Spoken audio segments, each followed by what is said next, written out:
We've all been there. You're standing in a museum, staring at a painting, and all you can think is, I don't get it. To me, knowing the story behind an artwork is a huge part of knowing how to look at it.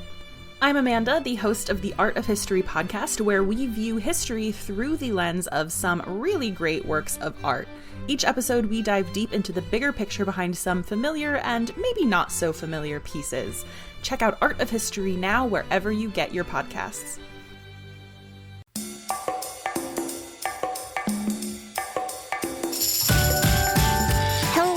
Culture kids, welcome to our show and Happy New Year. We are a family podcast dedicated to empowering a generation of kind and empathetic creators and citizens of the world. Join us today as we meet our friends Savleen and Upneet, who are part of the education team at Sikh Coalition, who are here to share their faith and celebrate their community. Hello. My name is Asher, and I am your host, along with my mom, Kristen. Before we meet our guests today, are you an educator? For the first time, we want to work with educators around the world to give a chance for your students to learn what it's like to be a podcast producer. Wow. If you're interested in participating, email us at hello@culturekidsmedia.com to learn more. All this information will also be available under our show notes. We can't wait to meet you! And now let's meet our guests from Sikh Coalition. Welcome, Savleen, and welcome, Upneet. Hey, Asher. Hey, Kristen. Hi, Culture Kids. My name is Savleen, and I'm the Senior Education Manager here at the Sikh Coalition. Hello, Culture Kids. My name is Upneet Kaur, and I'm the Education Manager here at the Sikh Coalition. Hello! Could you tell us more about the Sikh Coalition? What do they do? We've been around for a little more than 20 plus years. We are the largest Sikh civil rights organization here in the United States. Awesome! We like to ensure that all Sikhs here in America feel represented and seen, whether that be in the classroom, on the playground, but also within their own identity. And the work that we do here at the Sikh Coalition really pushes to represent our community, and yeah. That's cool. Could you start off by telling us about the Sikh religion? I don't know too much about it because in our family, we practice a different religion and we go to a church sometimes, but we love to learn more. Thanks, Asher. Sikhism is a religion that was founded in 1469 in Punjab, which is located in South Asia in modern-day Pakistan and India, by Guru Nanak Dev Ji, who was the first guru. Guru? Is that like a teacher? That's a good question, Asher. So Gu would be translated to darkness, and Ru would be translated to light. So really a teacher that brings you from like darkness to light. It's more so spiritual teachers or enlightened teachers, I think would be the best way to explain it. Oh, I see. So they teach people to help them. What language does the word come from? The language that is most associated with Sikhism is Punjabi.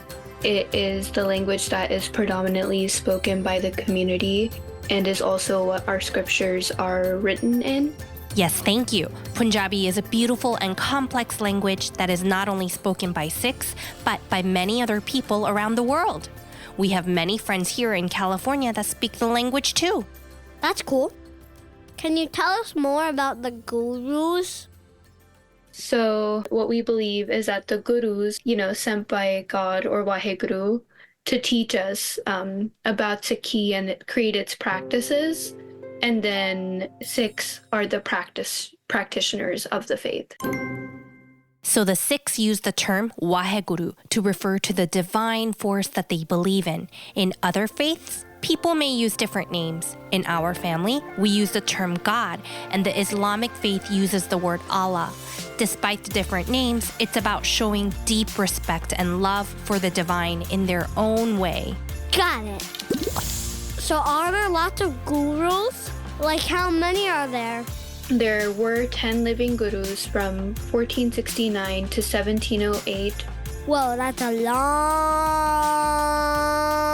time ago. Which led to the appointing of the eternal guru, Guru Granth Sahib, or Sikhs to learn from. I was not born then. No, you are not, Asher.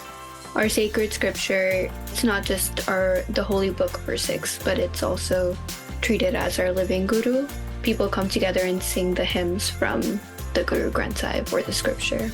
What are some of the teachings from the scripture? 3 key pillars of Sikhism are Kirat Karni, which means earning an honest living, Varndashakana, which means sharing with others, and Nam Japana, which means to focus on God and recite the name of God. Can you explain what those mean?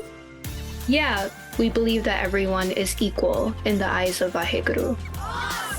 No one is better or worse than anyone because they are different, and that everyone should be loved and treated with respect, no matter who you are. And because of this, it leads Sikhs to believe that it's important to share with others and to help everyone. This could be sharing your time by helping someone out, or also by donating to charity, or any other help you can provide to your local community. We love that. I think those are teachings that people from all countries and cultures can learn from. Treating everyone with kindness and giving help, no matter what they look like or what they do or don't do, is a wonderful way to build a community where everyone feels valued and accepted for who they are. Yeah, and donating to charity is a big part too. We, in our community in Sikhi, it's known as Dasband and giving back. Whether we do it locally for, those that are in need, or Sikh Coalition doing it broadly for the Sikh community across America. I think we all give back in our own ways, and that is definitely another key aspect, I think. Sometimes I give my really good Pokemon cards to friends that don't have any. And I guess I like to give back to my baby sister Arden. Yeah, that's awesome. I hope that's kind of like charity. So Asher recently made a friend who practices the Sikh faith who was wearing what he called a parka. Oh yeah, his dad wore something different though. In our family, we don't wear head coverings. The only thing we put on our head is hats. Well, actually, even though we don't wear head coverings every day, in the religion that we practice at home, which is Christianity, there are many churches around the world that ask people to wear veils or other forms of head coverings during service. And in some places like Tanzania, head coverings are worn for both religious and cultural reasons. Oh, I see. Can you tell us more about patkas? In Sikhi and Sikhism, men and women are not meant to cut their hair. We refer to hair as kesh, which is unshorn, uncut hair. And it is seen as, a sign of spirituality, a sign of, their commitment and faith, keeping what was given to us by God. Oh, so when they get older, their hair must get longer and longer. Yes, and thank you for sharing this beautiful practice. Even though this may not be how our family shows our faith, we love learning about how other families around the world show their commitment to their religion or culture in different ways. Oh yeah, and my friends go to church every Sunday. Or my other friend doesn't eat meat because of her religion. That's how her family shows their faith. Exactly. Or it's important to Muslims that they pray 5 times a day. Or some people who practice Catholicism will fast during Lent. That's cool. Like we always say, every family is different. Yep, learning about all the different ways our friends around us practice their religion or cultural traditions is a wonderful way to understand them and celebrate who they are. Even though it may not be the same as how your family practices a religion or culture, the way their family practices is just as important and beautiful. But also at the same time, the cool thing is that even if your friends may do things differently at home, we can still have so much fun together and learn from each other. I mean, imagine what the world would be like if everyone did things exactly the same and we had nothing to learn from each other. And so in the Sikh religion, one of the ways they show their faith is by not cutting their hair. But where does the hair go? Does it go inside the head covering? The turban, commonly in Sikhi known as the dastar or patka. A patka is typically worn by younger boys. It is like a piece of cloth that's tied on their top knot, and whether it's a dastar, a turban, or a patka, everything underneath, it's just hair. Oh, I see. So young boys wear patka, and the grown-ups wear turbans. Yes. Yes, and some women could wear turbans too, if they choose to. How is it supposed to be tied? Yes, typically anybody that's wearing it puts their hair upwards. Sometimes, depending on how much hair someone may have, it's looser or more like tight, like up on their head. It really just depends on preference. And for instance, if you're tying a patka, it has to be a very tight top knot versus when you're wearing a turban. Could you explain the difference between patkas and turbans? Patka is typically much smaller than a turban, and it's a square piece of cloth that a kid wears, and when they are ready, they will transition from wearing patka to a turban or a dastar when they are older, and usually there's a ceremony for it called the dastar bandi. Like how much older? It just really depends on the family's practices and also the child's preference. For my brother, it was at, I think, age 14. Some did it at 16. It just really varies. Awesome.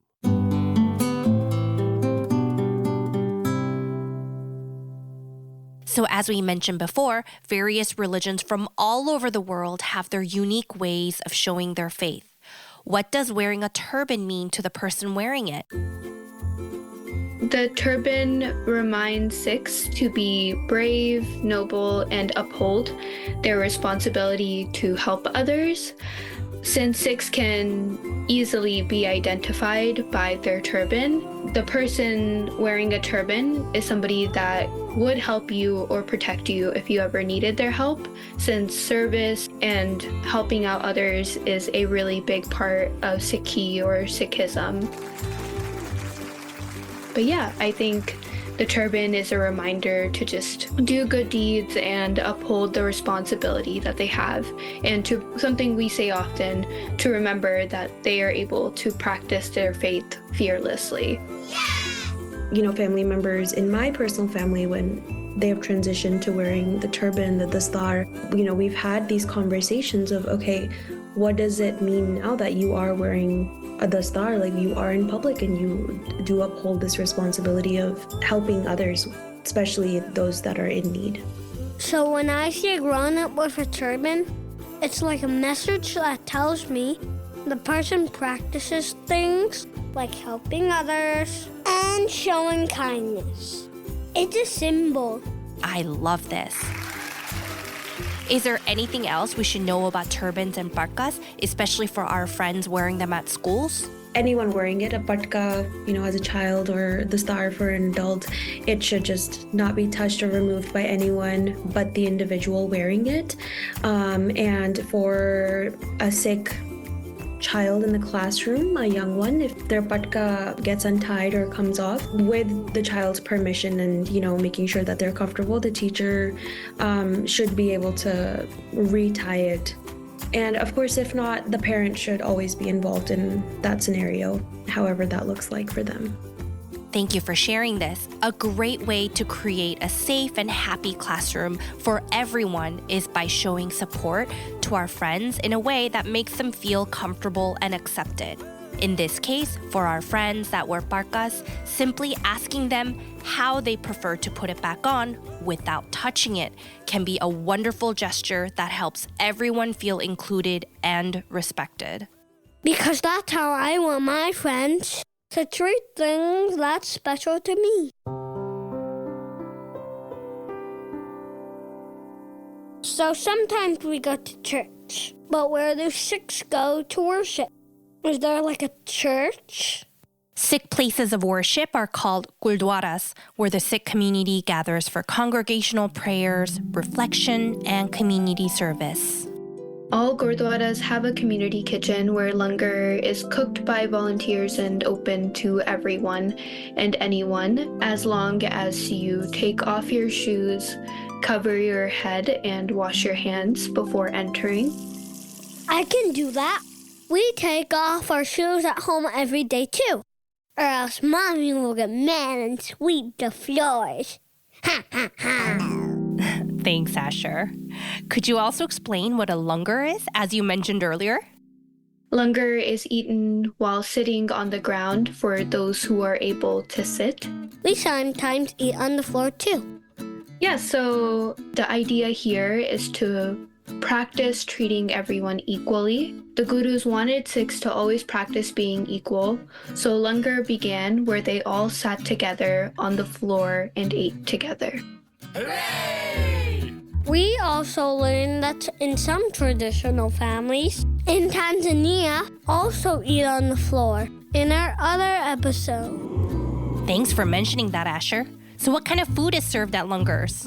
Langar is completely vegetarian, or the teachings of the gurus tell us that animals are also put on this world the same way that we are. In respect of that, Sikhs are taught not to eat meat, so all the meals at Gurdwara will be vegetarian. Yes, people all over the world have different things that they eat, whether influenced by their religion, allergies, or personal health choices. We would love to visit a Gurdwara someday and try the delicious vegetarian Punjabi meals that are served there. Anybody and everybody is welcome to visit a Gurdwara. Gurdwaras are also a place of making sure everyone is welcome and is receiving the things that they may need, whether that be a meal or supplies or any support just in general. I would love to go visit. Thanks, Asher. There's at least one in every state here in the United States, but Gurdwaras can be found all over the world. Woohoo! Before we embark on our next adventure, is there anything else you'd like to share with our Culture Kids community? So this is for the grown-ups. We here at the Sikh Coalition create free resources and provide trainings for educators, administrators, and parents that are interested in learning more. All of this information can be found at sikhcoalition.org. And if you'd like to get in touch with our team that has spoken on the podcast today, our email is education@sikhcoalition.org. Thank you so much. All the adults and grown-ups listening, please feel free to follow us on Facebook, Instagram, X, and LinkedIn. We can be found on @Sikh Coalition. That's SIKHCOALITION. Thank you. Thank you for being here. We hope you come back again soon. Thanks, Asher. Thanks, Kristen. Thanks, Culture Kids, for having us. Bye, Culture Kids. It was a pleasure to talk with y'all today. And to our Culture Kids family, what are some ways we can celebrate our friends who may practice a different religion or wear different clothes like head coverings we learned about today? Whether it's a parka, a yarmulke from the Jewish faith, or a hijab from the Muslim faith, we hope you can find ways to help them feel celebrated, supported, and respected for who they are. Maybe it's asking questions about what they are wearing and listening to them. And then just ask them to play with you, like soccer or chess, my favorite things. Yep, you can also share some of the ways that your family practices a certain religion, culture, or tradition too.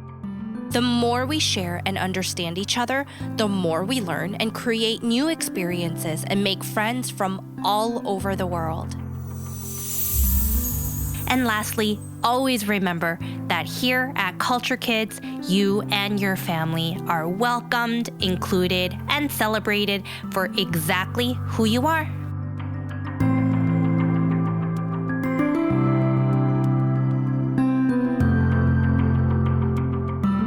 Joke time! All right, Asher, what do you got? What kind of fish swims at night? What kind of a fish? Starfish. 'Cause stars you see at night, get it? Yeah, I get it. It's awesome. Okay, Mommy's turn. Go! Where do fruits go on vacation? Where? Paris. Paris, France. Get it? Yeah, I get it so much. It's like Paris, get it? I get that. Right, like the fruit pear, but the city Paris. Do you know where Paris is? Paris is in France. Very good. Thank you for joining us on another episode of Culture Kids Podcast. Stay tuned for next week as we learn about bar and bar mitzvahs with Congregation Tikvat Jacob in California. Feel free to reach out at hello@culturekidsmedia.com for birthday shoutouts and follow us on Instagram at Culture Kids Media for fun behind the scenes footage and more. Till next week. Bye-bye.